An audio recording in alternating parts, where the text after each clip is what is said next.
The spirit is born of a dead sun and dry grass. It begins as a shimmer in the air above the baked savanna, a heat-drunken distortion. Then the wind breathes into it, and it rises.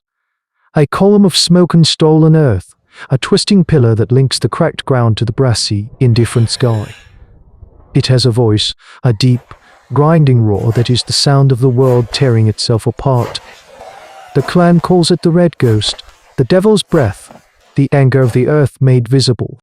When it comes, the clan does not run.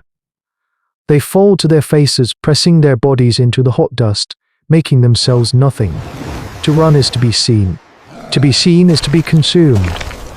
This is the law. They are people of long arms and clever hands, the tool makers, Homo habilis, who can butcher a kill with a sharpened stone. But against the Red Ghost, their tools are useless. Their intelligence is a liability. Their only survival strategy is to become part of the dirt until the spirit passes. But Zola does not fall. She crouches behind a low outcrop of sandstone, her knuckles white where she grips the rock. Her eyes, wide and unblinking, trace the monster's impossible dance. While her clan sees a demon, a thing of pure, malevolent will, Zola sees a pattern. She sees the wind before the wind is visible, the way the dust motes begin to spin in a tightening gyre just before the ghost is born. She sees how the beast feeds on the driest patches of earth and avoids the damp clay of the riverbeds. She sees how it moves not with intent, but at the mercy of the greater currents of the air. She is the first student of the terrible engine of the plains, the first to see the pattern in the chaos of these aeolian processes. A small, skittering comps obmathos, a feathered scavenger no bigger than a chicken, is caught in the open. It is lifted, screaming, into the throat of ashen flame, and vanishes. The ghost is indiscriminate. It does not hate, it simply is. This observation is the core of Zola's heresy. The clan's shaman, Malak, a man whose age is written in the cataracts that cloud his eyes, peeks through his fingers. His face, a mask of wrinkled leather and terror, turns to her. He sees her standing, watching. It is a blasphemy. You will call its gaze upon us. He hisses, his voice a dry rasp of fear and fury. Down, fool girl. Zola does not hear him. Her focus is absolute. She is watching the edge of the whirl, the way it throws sparks and embers into the unburnt grass, birthing smaller, angrier children of flame. A fire whirl, a tornado with a heart of fire. She is trying to understand the grammar of its movements, the language of its destruction. As quickly as it was born, the ghost starves. It moves over a patch of rocky, barren ground and its energy dissipates. The roar fades to a sigh, the column of fire and fury collapsing into a settling cloud of black dust and a lingering acrid smell. It leaves behind a scorched, black scar on the world. The clan rises slowly, their bodies dusted with ash, their faces etched with the familiar relief of survival, but Malak's gaze is fixed on Zola. His fear has not faded. It has sharpened, focused on her. The Red Ghost has seen you now, he rasps, a tremor in his voice. It knows your name. Malak's curse is a poison. Zola is now an island in the small sea of her own clan. They give her a wide berth, their eyes skittering away from hers. To look at her is to risk attracting the gaze of the Red Ghost. She eats alone, the sounds of her own chewing loud in the silence. But the clan is starving. The long dry season that gives birth to the fire whirls has baked the life out of the savannah. The herds of grazing prey have moved on to greener lands, leaving behind only the toughest, most dangerous residents of this harsh world. One such resident is the Ankylosaurus. It is not a predator, but it is a fortress. A low slung walking boulder of bone and armor plating, its back a mosaic of fused osteoderms. It is slow, placid, and utterly invulnerable.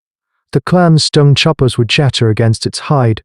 Its tail, a massive club of solid bone, can break a hunter's legs with a single casual swing. They have seen it happen. The beast is a mountain of meat that they can only ever watch with hungry, helpless eyes. Zola is tracking the Ankylosaurus when the air begins to shimmer. She knows the signs. The wind falls silent, a held breath. The dust begins to dance. She scrambles to the top of a termite mound, a perfect vantage point. The red ghost is born, a furious, spinning gin of red dust and superheated air. The clan, working a patch of tubers a mile away, will be on their faces in the dirt. Zola watches. The fire whirl's path is erratic, drunken. It cows the plain, heading directly for the placidly grazing Ankylosaurus. The beast, for all its armor, is not immune to being cooked alive. It enters the searing heat, hears the grinding roar. For the first time, Zola sees the living fortress move with something resembling speed. It lets out a low, guttural bellow of alarm and begins to trot, a rumbling, earth-shaking gait, directly away from the ghost's path. And then Zola sees it. The miracle. The revelation. The ghost is not just a force of destruction. It is a herding dog from hell. The path of the panicked Ankylosaurus is not random. It is moving towards the one place on the horizon that offers shelter, the sheer-walled entrance to a box canyon they call the Bone Trap. The fire whirl continues its relentless advance, a perfect, inescapable pressure. The Ankylosaurus plunges into the canyon just as the whirl loses its energy and dies, leaving the beast panting on trapped wedged between the narrow canyon walls. Zola's mind ignites. It is a pattern. A repeatable, predictable event. Her crude, instinctual grasp of what would one day be called paleontology, the relationship between heat, wind, and terrain, has given her a weapon more powerful than any sharpened stone. She runs to the clan, her feet flying over the cracked earth. She finds them rising, dusting themselves off. She does not give them time to shun her. She speaks, her voice cracking with the urgency of her discovery. It is not a spirit, she says, pointing towards the bone trap. It is a tool. It is a hunter. It drove the armored one into the trap for us. Malak laughs, a dry, rattling sound. The girl is mad. The ghost hunts for itself. It tried to give you a sign, and you spit on it. Now you wish to make it our slave. No, Zola insists, turning to the hunters, to their gaunt faces and hollow eyes. We do not command it, we predict it. We use its anger. We can make the grass dry where we want it to be dry. We can make it dance where we want it to dance. The hunters stare at her. It is the logic of a lunatic. But they are hungry. They have seen the armored one. They know it is in the trap. The choice is stark. Trust the shaman's fear and starve, or trust the mad girl's vision and deed. Desperation is a powerful acid. It dissolves tradition, erodes fear, and eats away at the foundations of the old world. The hunters look at their hungry children, at their own emaciated limbs, and then at Zola. Her madness is a fire, but their hunger is a greater one. It is Bor, the clan's strongest hunter, who makes the choice. He picks up a torch. We die of spirits, or we live by madness, he grunts, and the debate is over, a relic in a world that has just lurched into a new age. The work is a frantic race against the sun. They gather the driest grass and tinder, creating a long, deliberate line in the dust, a path of fuel leading from the open plain towards the mouth of the bone trap. It is a profane act, an open invitation to the demon. Every snap of a twig, every rustle of grass, feels like a provocation. They are not preparing a hunt, they are setting a stage for a god, hoping to influence its performance. As the midday sun beats down, the air grows still. Zola stands on her termite mound, a general surveying her terrible battlefield. The clan is in position, hidden among the rocks at the entrance to the canyon, their sharpened stakes and heavy chopping stones ready. They are not hunters waiting for prey. They are executioners waiting for a condemned prisoner to be delivered. The shimmer begins. The dust dances. The red ghost is born, a towering inferno of rage and heat. For a heart-stopping moment, it moves away from their carefully laid trap. Malik begins a low, moaning prayer. But Zola's calculations, her obsessive observations, hold true. The superheated air from their burning line of grass creates a channel of low pressure, a subtle but irresistible path for the whirlwind. The ghost turns. It latches onto their fuel line, its roar deepening as it feeds, becoming a focused, directed fury. It is no longer a random monster, it is their weapon. It screams towards the Ankylosaurus. The beast, which had been placidly ripping up roots, looks up in alarm. It is caught between the roaring fire whirl and the sheer rock walls of the approaching canyon. It chooses the canyon. It thunders into the bone trap, a living tank driven by a shepherd of fire. The moment the beast is inside, the clan acts. Bioa leads the hunters not in an attack, but in an act of engineering. They heave massive boulders, already pried loosed, down into the canyon mouth.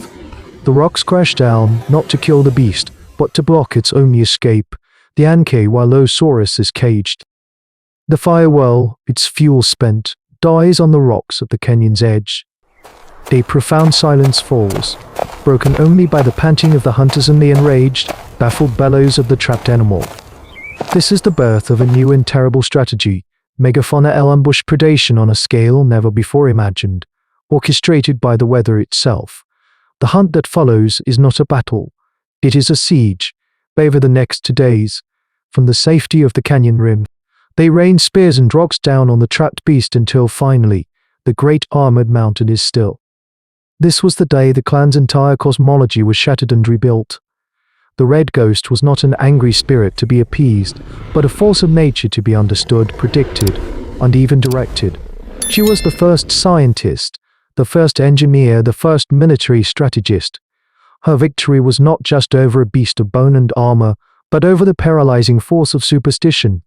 This moment in the deep history of human ancestors represents a monumental shift in consciousness, the transition from being a victim of the world to an active participant in its machinery. The ability to see the pattern in the chaos, to replace fear with knowledge, and to turn the universe's most terrifying forces into tools for survival is the single greatest adaptation in the story of our evolution. It is the core of the audacity that would one day allow us to walk on the moon.